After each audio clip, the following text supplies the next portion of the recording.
आज होती मला गहू निसायचे. तर गहू निसतानाच ते इकडे बघू शकता यांना कशी काय चावल लागते काही कळतच नाही. लगेच हाजीर इकडे थोडेसे आपण काही काम करायला बसलं की नाही या कोंबड्याचं असे तुडुंब येऊन बसतात. झुंडच येतात त्यांची. मग काय इकडे गहू निसणे सुरू आहे आणि त्यांना टाकलं तर त्यासुद्धा त्याचा आनंद घेत होत्या. त्यानंतर इकडे अचानकच संध्याकाळी वातावरण खराब झालं. लगेच विजा आणि हवा तर इतकी अंधाधुंद होती की काही सांगूच नका. निसर्गाची काय आपल्याला कधी काय होईल काही सांगता येत नाही. आणि तुम्ही बघू शकता माझ्या हातावर पाऊससुद्धा लगेच सुरू झाला. खूपच जास्त असं पाणी वगैरे. मग पाऊस थोडासा जरी आला की आमच्या इकडे लाईनची शॉर्टेज इतकी जास्त प्रमाणात लाईन जाते की याचं नावच घेत नाही. मग संध्याकाळी अशी मस्ती चालू होती. हे सरडा दिसला का आरंतला खूप मज्जा येते. मस्त तो त्याला शिक करून हाकलत होता.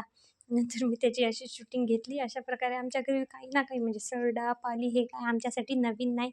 मग रोजच आमच्या बेडरूममध्ये हा एक प्राणी तुम्हाला दिसणार म्हणजे दिसणार.